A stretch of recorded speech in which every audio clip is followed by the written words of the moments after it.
جی تو اب دیکھتے ہیں سورۃ البقرہ آیت نمبر 283۔ جیسے کہ پیچھے ہم پڑھ رہے تھے کہ قرضہ کیسے لین دین کرنا ہے، کیا کرنا ہے، کیسے گواہ بنانا ہے، کیسے لکھت پڑھت کرنی ہے، ریٹرن لکھ لینا ہے، ایگریمنٹ کر لینا ہے۔ اسی طرح اب آگے بتایا جا رہا ہے کہ اگر کوئی سفر میں ہو تو کیا کرے۔ تو بتایا اللہ نے فرمایا، اللہ تعالیٰ نے وَإِن كُنتُمْ عَلَىٰ سَفَرٍ، اگر تم سفر میں ہو، وَلَمْ تَجِدُوا كَاتِبًا فَرِهَانٌ مَقْبُودَةٌ، اور اگر تم نہ پاؤ کوئی کاتب، کوئی لکھنے والا، تو کوئی چیز رہن رکھ دو، یعنی گروی رکھ دو۔ فَإِنْ آمِنَ بَعْضُكُمْ بَعْضًا، پھر اگر کوئی اعتبار کرے تم میں سے بعض پر، تو پس چاہیے کہ وہ شخص جس کے پاس امانت رکھوائی جاتی ہے وہ کیا کرے، وَلْيَتَّقِ اللَّهَ رَبَّهُ، اپنے رب سے ڈر جائے۔ اصل میں اللہ کا تقویٰ، اللہ کا خوف ہی اصل چیز ہے۔ وہ ہوگا تو انسان بڑی سے بڑی کرپشن نہیں کرے گا، اور وہ ہوگا تو انسان چھوٹی سی چھوٹی چیز پہ بھی الرٹ رہے گا کہ میرا رب دیکھ رہا ہے، اور وہ ناراض ہوگا۔ تو یہ بہت بڑی چیز ہے۔ بہرحال اگر کوئی سفر میں ہے اور اس کو کوئی ضرورت پڑ گئی، اس کو کوئی زیادہ راہ کم ہو گیا، یا اس کو کوئی لاس ہو گیا، یا اس کو کوئی اچانک ضرورت پڑ گئی اور اس کے پاس اب پیسہ نہیں ہے، شدت سے ضرورت ہے، اور کوئی گواہ بھی نہیں ہے، یا کوئی کسی کو جانتا بھی نہیں ہے کہ گواہ بنے یا لکھت پڑھت، تو پھر وہ کوئی اپنی چیز ان پیسوں کے بدلے میں جو اس کے پاس موجود ہو وہ رکھوا دے، جس کو ہم گروی رکھنا کہتے ہیں، اور رقم لے لے۔ اب جس کے پاس رقم رکھی گئی ہے، کوئی چیز رکھی گئی ہے گروی، اس کو چاہیے کہ وہ چیز اپنے پاس بطور امانت رکھے، اس کے نفع نقصان کا وہ جو ہے اس سے فائدہ نہ اٹھائے، اس کو ذاتی استعمال نہ کرے، اور اگر کوئی نفع نقصان ہو تو وہ پھر مالک کے ذمہ ہے، ٹھیک ہے۔ اور یہ کہ سفر اور حضر دونوں میں باہر رہن کیا جا سکتا ہے، ضروری نہیں کہ کوئی سفر میں ہو پھر گروی رکھے۔ اگر گھر میں بھی موجود ہے اور اللہ نہ کرے کوئی ایسی ضرورت افتاد آ پڑی ہے، بینک کرپٹ ہو گیا ہے، کچھ اور ایسا مسئلہ آ گیا ہے، تو پھر ایسے میں بعض لوگ مکان گروی رکھ دیتے ہیں، کوئی رقم پکڑ لیتے ہیں، بعد میں پھر ادا کر دیتے ہیں۔ تو اللہ تعالیٰ نے بہرحال سہولت دی ہے ان چیزوں کے ساتھ، بس اصل چیز کیا ہے کہ اللہ کا خوف ہونا چاہیے، امانت میں خیانت نہیں کرنی چاہیے۔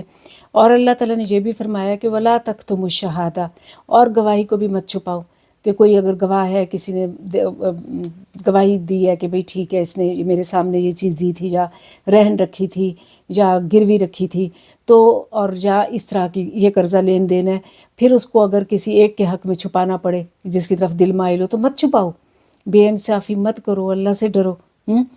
اور بلکہ آپ صلی اللہ علیہ وآلہ وسلم نے فرمایا، آپ نے یہاں تک کہ فرمایا کہ بہترین گواہ وہ ہے جو طلب کرنے سے پہلے آ جائے، یعنی جب ضرورت ہو فوراً آ جائے، اور بدترین گواہ وہ ہے جو جھوٹی گواہی دے۔ اور آپ کو پتہ ہے نا، جھوٹی گواہی دینا تو ویسے بھی کبیرہ گناہ ہے، بہت غلط اور کبیرہ گناہ ہے، اس کو کبھی اختیار نہیں کرنا چاہیے کسی کے لیے، نہ جھوٹی گواہی دینی چاہیے، نہ جھوٹ کا سہارا لینا چاہیے، اور اللہ سے ڈرنا چاہیے۔ بہرحال یہ بتایا، اور پھر فرمایا وَمَن یکتمھا، اور جو چھپائے گا اس کو، یعنی اگر کوئی جھوٹی گواہی دے گا یا گواہی چھپا لے گا یا صحیح بات نہیں کرے گا، تو فَإِنَّهُ إِثْمٌ قَلْبُهُ، تو اس کا دل تک گناہ گار ہے۔ اب دیکھیں دل میں جو ہے وسواس ہوتے ہیں، دل میں خیالات آتے ہیں دل میں، تو وہ اس پہ پکڑ نہیں ہے، وہ آپ صلی اللہ علیہ وسلم نے فرمایا تھا ایمان ہے، ٹھیک ہے، اس پہ توجہ مت دو، جہاں ایمان ہوگا وہاں پہ یہ چیزیں آئیں گی۔ لیکن اگر کوئی بدگمانی کرتا ہے اور بغض رکھتا ہے اور حسد کرتا ہے، تو بہرحال یہ تو پھر دل کے گناہ ہیں نا، کوئی اس طرح کا کام کرتا ہے تو وہ تو پھر یہ دل کے گناہ ہوتے ہیں۔ اور خاص طور پر جب اگر کوئی گواہی چھپاتا ہے تو جان بوجھ کے چھپاتا ہے نا، کسی کو فیور دینے کے لیے چھپاتا ہے، کسی کو نقصان پہنچانے کے لیے چھپاتا ہے، تو اس کو اللہ تعالیٰ نے کیا کہا کہ یہ گناہ ہے۔ اور صحابہ کرام نے آپ سے پوچھا تھا، آپ صلی اللہ علیہ وسلم سے یہ آیت سن کے کہ وہ ڈر گئے تھے، انہوں نے کہا نماز روزہ زکوٰۃ سب کرتے ہیں، لیکن اب دل کا کیا کریں، وہاں تو خیالات آتے جاتے رہتے ہیں، وسواس۔ تو آپ نے یہی فرمایا تھا کہ ان کو ابھی فی الحال تم سمعنا، یعنی ہم نے سنا اور ہم نے مانا، اس پر عمل کرو اور ان پر توجہ مت دو، اور یعنی اس طرح کے وسواس پہ۔ اور لیکن اگر ان کو بار بار بات کی جائے اور بار بار جو ہے اس پر عمل کیا جائے، اور کسی کی طرف دل مائل ہو جائے اور جان بوجھ کر پلان کر کے کیا جائے، تو وہ بہرحال یہ گناہ ہے، ٹھیک ہے۔ تو یہ دیکھی تھی۔ پھر آگے دیکھتے ہیں کہ آیت نمبر 284، للہ ما فی السماوات و ما فی الارض، اللہ کے لیے ہے جو آسمانوں میں ہے اور جو زمین میں ہے۔ وَإِن تُبْدُوا مَا فِي أَنفُسِكُمْ، اور اگر تم ظاہر کرو جو تمہارے نفسوں میں ہے، تو او تخفوہ یحاسبکم بہ اللہ، یا تم چھپاؤ اس کو کہ حساب لے گا تم سے اللہ۔ تو یہ دیکھیں آخری بالکل سورۃ البقرہ کی ہم آخری آیات پہ چلے گئے ہیں۔ اللہ تعالیٰ کہہ رہے ہیں یہ سب کچھ اللہ کا ہے، للہ، سب کچھ اللہ کا ہے، جو کچھ آسمانوں میں ہے، جو کچھ زمینوں میں ہے، سب اللہ کا ہے۔ اللہ کو سب علم ہے، جو تم ظاہر کرتے ہو اور جو تم چھپاتے ہو، اور جو تم کسی جو بھی دل کے معاملات ہیں، جو بھی دل میں چھپا کے رکھتے ہو، اوپر سے کچھ اور ظاہر کرتے ہو، اللہ تعالیٰ دلوں کے راز تک واقف ہے۔ وہ ہر چیز پر قدرت رکھتا ہے، اور ہر چیز، اس لیے اس سے اللہ سے کچھ نہیں چھپانا چاہیے، ڈر جانا چاہیے۔ بہرحال یہ ذرا بہت ایسی آیات ہیں جیسے سوچ سمجھ کے جو ہے پڑھنی بھی چاہیے اور ان پر عمل بھی کرنا چاہیے۔ آپ صلی اللہ علیہ وآلہ وسلم نے فرمایا کہ یہ جو آیات ہے، یہ جو بھی میں پڑھ رہی ہوں اور اس سے اگلی آیت کا، کہ یہ سیکھو اور ان کو اپنے بچوں اور عورتوں کو بھی سکھائیں، اور خاص طور پر یہ رات اور دن میں پڑھیں۔ تو بہرحال یہ جو ہے، یہ سارا کچھ جو ہے وہ اللہ کا ہے، اللہ حساب لے گا۔ اگر کوئی امانت چھپاتا ہے، اگر کوئی گواہی چھپاتا ہے، اگر کوئی جھوٹ بولتا ہے، جھوٹ کی گواہی دیتا ہے، کسی کو نقصان پہنچاتا ہے، کسی کو جو ہے تنگ کرتا ہے، کسی کی امانت میں خیانت کرتا ہے، اس کا تو دین ہی نہیں ہے جس نے امانت میں خیانت کی، آپ صلی اللہ علیہ وسلم نے فرمایا۔ تو کوئی اگر امانت میں خیانت کرتا ہے، یہ جو پیچھے ہم نے سارے احکامات پڑھے ہیں رہن کے، تو اللہ تعالیٰ تو سب جانتا ہے۔ اچھا، رہن کے متعلق یہ بھی بتا دوں کہ سفر میں تو بات کی جا رہی ہے، لیکن حضر میں بھی کی جا سکتی ہے، یعنی آپ اپنے شہر میں ہیں، مقیم ہیں، مگر کیا ہے کہ کوئی ضرورت آ پڑی ہے، کوئی لاس ہو گیا، اللہ نہ کرے کوئی ایسی ضرورت آ پڑی ہے، آپ نے کوئی اپنی چیز گروی رکھی ہے اور اس کے بدلے میں کچھ لیا ہے، تو لیا جا سکتا ہے بس بات۔ اور اگر یہ تو چھوٹی موٹی چیزوں کی بات ہے، اگر کوئی بڑے پیمانے پہ جیسے لوگ گھر گروی رکھ دیتے ہیں یا ایسا کچھ، تو پھر قانونی جو ہے ماہرین سے رائے لی جائے گی اور ان سے لکھوایا جائے گا، عدالتی پیپرز بنیں گے۔ تو بہرحال یہ چیز اللہ تعالیٰ نے بتائی کہ سب کچھ اللہ کے علم میں ہے اور وہ ہر چیز کا حساب لے گا۔ تو یہ ہم نے دیکھا، اور اب آخری آیت ہے، فرمایا اللہ تعالیٰ نے آیت نمبر 285، آمن الرسول، ایمان لائے رسول، بما انزل الیہ من ربہ والمؤمنون، ساتھ اس کے جو اتارا گیا اس کی طرف سے اس کے رب نے، اور ایمان لائے کل آمن باللہ وملائکتہ، اور ایمان لائے سب کے سب اللہ پر اور اس کے فرشتوں پر، وکتبہ اور اس کی کتابوں پر اور اس کے رسولوں پر، لا نفرق بین احد من رسولہ، اور ہم کسی بھی رسول پر وہ نہیں کرتے، تفریق نہیں کرتے۔ تو یہ بتایا جا رہا ہے آیت نمبر 285 میں۔ ابھی ایک اور بھی ہے، میں آخری کہہ رہی تھی کہ یعنی 2 آخری آیات ہیں جو کہ بہت بہترین ہیں، جن کے بارے میں بتایا گیا کہ یہ اللہ تعالیٰ کے خاص خزانوں میں سے آئی ہیں، تو بڑی بہترین اور فضائل والی آیات ہیں۔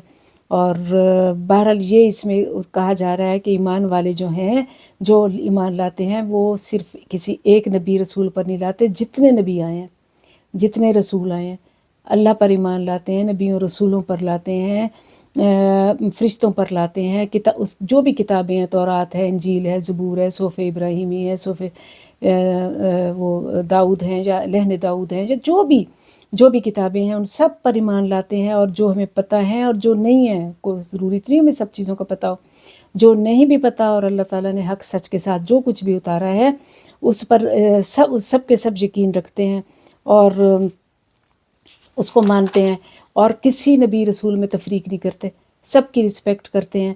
اور وقالوا سمعنا واطعنا، اور وہ کہتے ہیں کہ سنا ہم نے، سمعنا واطعنا، اور اطاعت کی ہم نے۔ صحابہ کرام کے بارے میں کہا جا رہا ہے کہ جب وہ کوئی آیت سنتے ہیں، جب وہ کوئی حکم سنتے ہیں، جب وہ کوئی اللہ تعالیٰ کی جو ہے حکم کا ان پہ وہ ہوتا ہے، نزول ہوتا ہے نبی کریم صلی اللہ علیہ وسلم پر، اور وہ آگے بتاتے ہیں، تو صحابہ کرام یہ نہیں کہتے کہ یہ تو مشکل ہے، پھر یہ تو آج کے زمانے میں کیسے ہو سکتا ہے، پھر میں تو مجبور ہوں، پھر میرا تو فلاں ناراض ہو جائے گا، جیسے ہم بہانے بناتے ہیں، بلکہ وہ کہتے ہیں ہم نے سنا اور ہم نے مانا، دیٹس اٹ۔ جب ہم مسلم ہیں، جب ہم ایمان لائے ہیں، جب ایک اللہ کو مانتے ہیں، تو پھر جو بھی حکم آ جائے ہم نے سنا اور ہم نے مانا۔ اور یہ صحابہ کرام کا بہت پیارا جملہ ہے، کلمہ ہے۔ آپ دیکھیں یہود پر بھی آیات اتری تھیں، لیکن یہود نے کیا کیا تھا اپنی ضد کی وجہ سے، سمعنا وعصینا، ہم نے سنا اور ہم نے نافرمانی کی.